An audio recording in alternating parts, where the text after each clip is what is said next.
അനുഗ്രഹിക്കപ്പെട്ട നല്ല സമയത്തിനായി ഞാൻ ദൈവത്തെ സ്തുതിക്കുന്നു, സ്തോത്രം ചെയ്യുന്നു. ദൈവവചനം ശ്രവിച്ചു കൊണ്ടിരിക്കുന്ന എല്ലാ ദൈവമക്കൾക്കും വീണ്ടും വരാമെന്ന് അരുളി ചെയ്തവനായ കർത്താവായ യേശു ക്രിസ്തുവിൻ്റെ ധന്യനാമത്തിൽ ഞാൻ എൻ്റെ സ്നേഹവന്ദനം അറിയിക്കുന്നു. ഇന്നത്തെ അല്പസമയത്തെ ചിന്തയ്ക്കായി 42-ാം സങ്കീർത്തനം 1-ാം വാക്യം നമുക്ക് വായിക്കാം. മാൻ നീർത്തോടുകളിലേക്ക് ചെല്ലുവാൻ കാംക്ഷിക്കുന്നത് പോലെ ദൈവമേ, എൻ്റെ ആത്മാവ് നിന്നോട് ചേരുവാൻ കാംക്ഷിക്കുന്നു. അനുഗ്രഹിക്കപ്പെട്ട വേദവാക്യമാണ് നാം കേട്ടത്. കോരഹ് പുത്രന്മാർ എഴുതിയ സങ്കീർത്തനമാകയാൽ അവരുടെ ജീവിതാഭിലാഷമാണ് അവർ വെളിപ്പെടുത്തിയിരിക്കുന്നത് എന്നതിൽ സംശയമില്ല. ദൈവമേ, നീ ഞങ്ങളെ നിനക്കായി സൃഷ്ടിച്ചിരിക്കുന്നു.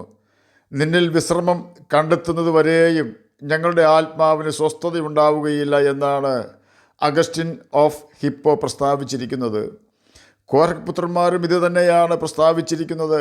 മാൻ നീർത്തോടുകളിലേക്ക് ചെല്ലുവാൻ കാംക്ഷിക്കുന്നത് പോലെ ദൈവമേ, എൻ്റെ ആത്മാവ് നിന്നോട് ചേരുവാൻ കാംക്ഷിക്കുന്നു. മാൻ എന്തിനു വേണ്ടിയാണ് നീർത്തോടിലേക്ക് ചെല്ലുവാൻ കാംക്ഷിക്കുന്നതെന്ന് നമുക്ക് അല്പമായി ചിന്തിക്കാം. ഒന്നാമതായി, മാൻ നീർത്തോട് ആഗ്രഹിക്കുന്നത് അതിൻ്റെ മനസ്സിനും ശരീരത്തിനും ആശ്വാസം ലഭിക്കേണ്ടതിന് വേണ്ടിയാണ്. വെയിൽ കൊണ്ട് ക്ഷീണിക്കുമ്പോൾ ശത്രുവിൽ നിന്നും രക്ഷപ്പെടുവാനായി ഓടി ഓടി തളർന്ന അവസ്ഥയിൽ നിന്നും പുനർജീവൻ ലഭിക്കുവാൻ മാൻ നീർത്തോട് അന്വേഷിക്കും. രണ്ടാമതായി, നീർത്തോടുകൾക്കരികെ മാനിന് ആവശ്യമായ പച്ചസസ്യങ്ങൾ ധാരാളം വളർന്നു നിൽക്കുന്നുണ്ട്. മാനിന് ആവശ്യം പോലെ ഭക്ഷണം ലഭിക്കുന്ന സ്ഥലമാണ് നീർത്തോടിൻ്റെ പരിസരം എന്നതുകൊണ്ടാണ് മാൻ നീർത്തോട് ആഗ്രഹിക്കുന്നത്. മൂന്നാമതായി, മറ്റുള്ള സ്ഥലങ്ങളേക്കാൾ നീർത്തോടിനരികിൽ ചൂട് കുറവായിരിക്കും. ശക്തമായ ചൂടിൽ ജീവിക്കുവാൻ ആവശ്യമായ ശരീരഘടനയല്ല മാനിന് ദൈവം കൊടുത്തിരിക്കുന്നത്. ആകയാൽ നീർത്തോടിനരികിൽ മാനിന് ജീവിക്കുവാൻ പറ്റിയ തണുപ്പ് നീർത്തോട് നൽകുന്നതിനാൽ മാൻ നീർത്തോട് ആഗ്രഹിക്കുന്നു.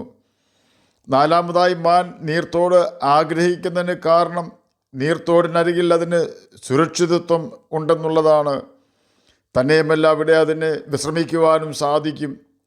അഞ്ചാമതായി, മാനിന് മറ്റു സ്ഥലങ്ങളിലേക്ക് യാത്ര ചെയ്യുന്നതിന് നീർത്തോട് സഹായകമാണ്.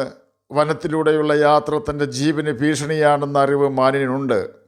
മാനിൻ ഒരു സ്ഥലത്തു നിന്നും മറ്റൊരു സ്ഥലത്തേക്ക് യാത്ര ചെയ്യുവാൻ ഉപയോഗിക്കുന്ന വഴി മിക്കവാറും നീർത്തോടിലൂടെ ആയിരിക്കും. വളരെ നേരം മാനിൻ്റെ മൂക്ക് മാത്രം വെള്ളത്തിന് മുകളിൽ പിടിച്ചുകൊണ്ട് വെള്ളത്തിൽ മുങ്ങിക്കിടക്കുവാനും വളരെ ദൂരം വെള്ളത്തിൽ കൂടി നീന്തുവാനും മാനിന് കഴിയും. നീർത്തോട് എങ്ങോട്ടെല്ലാം ഒഴുകുന്നുവോ അങ്ങോട്ടെല്ലാം മാനിന് ഒരു പരിധി വരെ ശത്രുവിൻ്റെ കെണിയിൽപ്പെടാതെ യാത്ര ചെയ്യുവാനും ശത്രുവിൻ്റെ സാന്നിധ്യം വളരെ ദൂരെ നിന്ന് തന്നെ തിരിച്ചറിയുവാനും നീർത്തോടിലൂടെയുള്ള യാത്ര അതിനെ സഹായിക്കുന്നു. ചുരുക്കി പറഞ്ഞാൽ, ശത്രുവിൽ നിന്നും രക്ഷപ്പെടുവാനും ശരീരത്തിനും മനസ്സിനും ആശ്വാസം ലഭിക്കുവാനും ദാഹം മാറ്റുവാനും വിശപ്പകറ്റുവാനും വിശ്രമിക്കുവാനും ഒരു മാനിന് നീർത്തോട് ആവശ്യമാണ്. അതുകൊണ്ട് തന്നെ മാൻ നീർത്തോട് വിട്ടകന്നു പോവുകയില്ല. ഇനി നമുക്ക് നമ്മുടെ വിഷയത്തിലേക്ക് മടങ്ങി വരാം.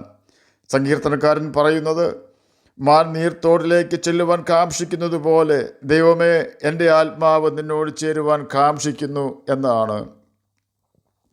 പഴയ നിയമ ഇസ്രായേൽ മക്കൾ മരുഭൂമിയിൽ കൂടി ദൈവം തങ്ങൾക്ക് വാഗ്ദാനം ചെയ്തിരുന്ന പാലും തേനും ഒഴുകുന്ന കനാൻ ദേശത്തേക്ക് യാത്ര ചെയ്തിരുന്നപ്പോൾ അവർക്ക് പകൽ വെയിൽ കൊള്ളാതിരിക്കുവാനൊരു മേഘം ദൈവം നിർത്തിയിരുന്നു.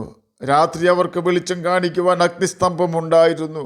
മേഘസ്തംഭത്തിലും അഗ്നിസ്തംഭത്തിലും യഹോവ വസിച്ചുകൊണ്ട് ജനത്തെ നേരായ പാതയിൽ കൂടി മരുഭൂമിയിലെ ചൂടേൽക്കാതെ നടത്തി. അവർക്ക് ക്ഷീണം ഉണ്ടായിരുന്നില്ല. മന്നയും ദാഹജലവും കാടപ്പക്ഷികളും അവർക്ക് ലഭിച്ചു. ജലം തീക്കൽ പാറയിൽ നിന്നും മന്ന ആകാശത്തു നിന്നും കാടപ്പക്ഷികൾ കടലിൽ നിന്നുമാണ് ദൈവം അവർക്ക് കൊടുത്തത്. ഭൂമിയിലെ മറ്റാർക്കും കൊടുക്കുവാൻ കഴിയാത്ത സ്ഥലങ്ങളിൽ നിന്നും ദൈവം ഇസ്രായേൽ മക്കൾക്ക് ഭക്ഷണവും വെള്ളവും സംരക്ഷണവും വെളിച്ചവും കൊടുത്തു എന്ന് സാരം. മരുഭൂമിയിൽ ഇവർ നേരിട്ട സകല ശത്രുക്കളെയും തകർത്ത് കളയുവാൻ യഹോവയായ ദൈവം തന്നെ ശത്രുക്കളോട് യുദ്ധം ചെയ്തുവെന്ന് യോശുവ 10-ാം അധ്യായം 42-ാം വാക്യം വായിച്ചാൽ നമുക്ക് മനസ്സിലാക്കുവാൻ സാധിക്കും. മാൻ നീർത്തോടിനെ കാംക്ഷിക്കുന്നതിൻ്റെ കാരണങ്ങൾ നാം മുൻപ് കേട്ടു. ഒരു നീർത്തോട് മാനിനെ എങ്ങനെ സഹായിക്കുന്നുവോ അതിനേക്കാൾ ഉപരി യഹോവയായ ദൈവം അഥവാ കർത്താവായ യേശു ക്രിസ്തു ഇസ്രായേൽ മക്കളെ സഹായിച്ചു. യഹോവയെ അഥവാ കർത്താവായ യേശു ക്രിസ്തുവിനെ യിരെമ്യാ പ്രവചനം 2-ാം അധ്യായം 13-ാം വാക്യത്തിൽ അതിൻ്റെ മധ്യഭാഗത്ത് ജീവജലത്തിൻ്റെ ഉറവ എന്നാണ് വിശേഷിപ്പിച്ചിരിക്കുന്നത്. ഇവിടെ പറഞ്ഞിരിക്കുന്ന ജീവജലം പരിശുദ്ധാത്മാവാണ്. ജീവൻ അഥവാ നിത്യജീവൻ തരുന്ന ജലമാണത് എന്ന് സാരം. ഈ യാഥാർത്ഥ്യം സങ്കീർത്തനക്കാരൻ മനസ്സിലാക്കിയത് കൊണ്ടാണ് താൻ 42-ാം സങ്കീർത്തനം 1-ാം വാക്യത്തിൽ മാൻ നീർത്തോടിലേക്ക് ചെല്ലുവാൻ കാംക്ഷിക്കുന്നത് പോലെ ദൈവമേ എൻ്റെ ആത്മാവ് നിന്നോട് ചേരുവാൻ കാംക്ഷിക്കുന്നു എന്ന് രേഖപ്പെടുത്തിയിരിക്കുന്നത്. എഴുത്തുകാരൻ്റെ പൂർവ്വപിതാവായ കോരഹ് ജീവജലത്തിൻ്റെ ഉറവയായ ദൈവത്തെ തൻ്റെ പാപപ്രവൃത്തികളാൽ തള്ളിക്കളഞ്ഞുകൊണ്ട് വെള്ളം നിൽക്കാത്ത പൊട്ടക്കിണർ കുഴിക്കുന്നത് പോലെ യഹോവയുടെ അഭിഷിക്തനെതിരെ മത്സരിച്ച് ദൈവത്തിൻ്റെ വലിയ ശിക്ഷാവിധിയിൽ അകപ്പെട്ടു പോയ ചരിത്രം എഴുത്തുകാരൻ ന്യായപ്രമാണത്തിൽ നിന്നും മനസ്സിലാക്കി. ഭൂമി വായി പിളർന്ന് കോരഹിനെയും അവൻ്റെ കൂട്ടാളികളെയും വിഴുങ്ങിയെന്ന് സംഖ്യാപുസ്തകം 16-ാം അധ്യായം 31 മുതൽ 33 വരെയുള്ള വാക്യങ്ങളിൽ രേഖപ്പെടുത്തിയിരിക്കുന്നത് നമുക്ക് മനസ്സിലാക്കുവാൻ സാധിക്കും. എന്നാൽ കോരഹിൻ്റെ പുത്രന്മാർ മരിച്ചില്ല എന്ന് സംഖ്യാപുസ്തകം 26-ാം അധ്യായം 11-ാം വാക്യത്തിൽ രേഖപ്പെടുത്തിയിരിക്കുന്നു. അതിൻ്റെ കാരണം തങ്ങളുടെ പിതാവിനുള്ള ശിക്ഷ മോശയിൽ കൂടി ദൈവം വിധിച്ചപ്പോൾ മോശ വിളിച്ചു പറഞ്ഞൊരു കാര്യം ഇപ്രകാരമായിരുന്നു: ഈ ദുഷ്ട മനുഷ്യരുടെ സകല പാപങ്ങളാൽ നിങ്ങൾ സംഹരിക്കപ്പെടാതിരിക്കേണ്ടതിന് അവരുടെ കൂടാരങ്ങളുടെ അടുക്കിൽ നിന്ന് മാറിപ്പോകുവിൻ, അവർക്കുള്ള യാതൊന്നിനെയും തുടരുതെന്ന് പറഞ്ഞു. സംഖ്യാപുസ്തകം 16-ാം അധ്യായം 26-ാം വാക്യത്തിലാണ് ഇത് രേഖപ്പെടുത്തിയിരിക്കുന്നത്. ഈ വാക്കുകൾ കേട്ട ഉടനെ കോരഹിൻ്റെ പുത്രന്മാർ കോരഹിൻ്റെ കൂടാരമിട്ട് ഓടി യഹോവയുടെ യാഗപീഠത്തിൻ്റെ കൊമ്പുകളെ പിടിച്ചു. പാപം ചെയ്തുകൊണ്ട് നിരപരാധികളെ സമാധാന സമയത്ത് ദാവീദിന് സമ്മതമില്ലാതെ കൊന്നുകളഞ്ഞ യോവാബ് ശലോമോൻ രാജാവായപ്പോൾ ഓടിപ്പോയി യഹോവയുടെ യാഗപീഠത്തിൻ്റെ കൊമ്പുകളെ പിടിച്ചു. ശലോമോൻ പറഞ്ഞത് അവൻ അവിടെ വെച്ച് തന്നെ കൊന്നുകളക എന്നാണ്. 1 രാജാക്കന്മാർ 2-ാം അധ്യായം 28-ഉം 29-ഉം വാക്യങ്ങളിൽ ഇതിനെക്കുറിച്ച് രേഖപ്പെടുത്തിയിരിക്കുന്നു. എന്നാൽ ശലോമോൻ്റെ സഹോദരൻ ശലോമോനെ പേടിച്ച് യാഗപീഠത്തിൻ്റെ കൊമ്പുകളെ പിടിച്ചു. ശലോമോൻ അവനെ കൊല്ലാതെ രക്ഷിച്ചു, കാരണം മരണകരമായ കുറ്റം അവനിൽ ഇല്ലായിരുന്നു. 1 രാജാക്കന്മാർ 1-ാം അധ്യായം 50 മുതൽ 52 വരെയുള്ള വാക്യങ്ങളിൽ ഇതിനെക്കുറിച്ച് രേഖപ്പെടുത്തിയിരിക്കുന്നു. കോരഹിൻ്റെ പുത്രന്മാർ യാഗപീഠത്തിൻ്റെ കൊമ്പുകളെ പിടിച്ചു എന്ന് തെളിയിക്കുവാൻ ബൈബിളിൽ വാക്യങ്ങളൊന്നും ഇല്ല എങ്കിലും പാപം ചെയ്യാത്ത ഒരു വ്യക്തിക്ക് ഒരു പ്രതിസന്ധി നേരിട്ടാൽ യഹോവയുടെ യാഗപീഠത്തിൻ്റെ കൊമ്പുകൾ അഥവാ യഹോവയുടെ ആലയം ഒരു സങ്കേത സ്ഥലം ആയി അവർക്ക് പ്രയോജനപ്പെടും എന്നതിന് സംശയമില്ല. കോരഹിൻ്റെ ന്യായവിധി നടക്കുമ്പോൾ തെറ്റുകാരല്ലാതിരുന്ന അവൻ്റെ മക്കൾ യഹോവയിൽ ആശ്രയിച്ച് രക്ഷ പ്രാപിച്ചു എന്ന കാര്യം 42-ാം സങ്കീർത്തനം എഴുതിയ കോരഹിൻ്റെ പിൻതലമുറക്കാരായ സങ്കീർത്തനക്കാരൻ ഗ്രഹിച്ചിരുന്നതിനാലും ആ ദൈവം തൻ്റെ ആത്മാവിന് സമാധാനവും സന്തോഷവും നൽകുന്നവനും തൻ്റെ ശരീരത്തിന് ആവശ്യമായ ഭക്ഷണവും വെള്ളവും വിശ്രമവും സൗഖ്യവും നൽകുന്നവനും തനിക്ക് ആവശ്യമായ സംരക്ഷണം തരുന്നവനും സർവോപരി തൻ്റെ മരണശേഷം തന്നെ മഹത്വത്തിലേക്ക് അഥവാ നിത്യജീവനിലേക്ക് പ്രവേശിപ്പിക്കുന്നവനും ആണെന്ന യാഥാർത്ഥ്യം ഗ്രഹിച്ചിരുന്നതിനാലും താൻ പറയുകയാണ്: മാൻ നീർത്തോടുകളിലേക്ക് ചെല്ലുവാൻ കാംക്ഷിക്കുന്നത് പോലെ ദൈവമേ എൻ്റെ ആത്മാവ് നിന്നോട് ചേരുവാൻ കാംക്ഷിക്കുന്നു. എന്നെ കേൾക്കുന്ന പ്രിയ ദൈവമകനെ, ദൈവമകളെ, സങ്കീർത്തനക്കാരനെ പോലെ നമുക്ക് പറയുവാൻ കഴിയുമോ?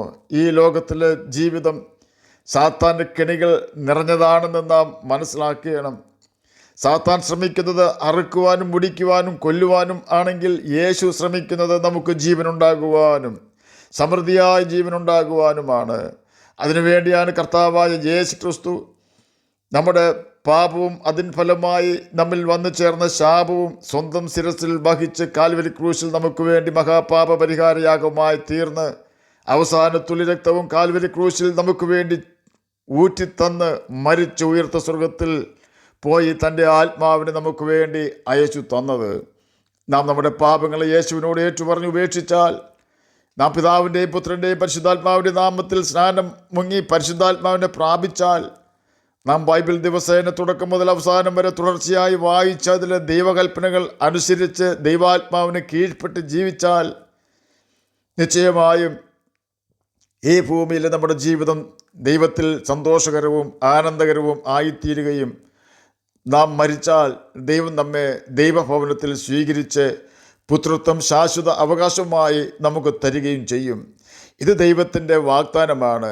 ആകയാൽ ഈ ലോകം വെച്ച് നീട്ടുന്ന സാത്താൻ്റെ പ്രലോഭനങ്ങളിൽ വീഴാതെ, പാപത്തിൻ്റെ ദാസന്മാരും ദാസിമാരുമായി തീരാതെ, സാത്താൻ്റെ കിണിയിൽ വീഴാതെ, സങ്കീർത്തനക്കാരനെ പോലെ മാൻ നീർത്തോടുകളിലേക്ക് ചെല്ലുവാൻ കാംക്ഷിക്കുന്നത് പോലെ നമുക്കും ദൈവത്തോടൊപ്പം ജീവിക്കുവാൻ, അവൻ്റെ കൽപ്പനകൾ അനുസരിച്ചുകൊണ്ട് അവൻ്റെ സ്നേഹത്തിൽ വസിക്കുവാൻ, നിത്യജീവൻ അവകാശികളായി തീരുവാൻ കാംക്ഷിക്കാം. കർത്താവ് അതിന് നമ്മെ സഹായിക്കട്ടെ എന്ന് പ്രാർത്ഥിച്ചുകൊണ്ട് ഞാൻ എൻ്റെ വാക്കുകളിൽ നിന്ന് വിരമിക്കുന്നു. നമുക്ക് പ്രാർത്ഥിക്കാം. ഞങ്ങളെ സ്നേഹിക്കുന്ന സ്വർഗീയ പിതാവേ, നല്ല വചനത്തിനായി അങ്ങയെ സ്തുതിക്കുന്നു, സ്തോത്രം ചെയ്യുന്നു. എന്നെ കേൾക്കുന്ന ഏതെങ്കിലും പ്രിയപ്പെട്ടവർ സമാധാനമില്ലാതെ ആയിരിക്കുന്നെങ്കിൽ അങ്ങ് അവർക്ക് സമാധാന നദി പോലെ ഒഴുക്കി കൊടുക്കണമേ. അങ്ങയുടെ സന്നിധിയിൽ വന്ന് അഭയം പ്രാപിക്കുവാൻ അടിയനെയും അടിയനെ കേൾക്കുന്ന അങ്ങയുടെ കുഞ്ഞുങ്ങളെ സഹായിക്കണമേ. രോഗത്താൽ ഭാരപ്പെടുന്നവർക്ക് രോഗസൗഖ്യം കൊടുക്കണമേ. പഠിക്കുന്ന കുഞ്ഞുങ്ങൾക്ക് പഠിക്കുവാനുള്ള ബുദ്ധിയും ജ്ഞാനവും ഓർമ്മശക്തിയും കൊടുക്കണമേ. അങ്ങയുടെ വചനം വായിക്കുവാനും ഗ്രഹിപ്പാനും അതിന് പ്രകാരം ജീവിപ്പാനും അടിയനെ കേൾക്കുന്ന അങ്ങയുടെ കുഞ്ഞുങ്ങളെ സഹായിക്കണമേ. പ്രാർത്ഥന കേട്ടതിനായി സ്തോത്രം. യേശുവിൻ്റെ നാമത്തിൽ തന്നെ ആമേൻ. കർത്താവ് എല്ലാവരെയും അനുഗ്രഹിക്കട്ടെ. സ്തോത്രം.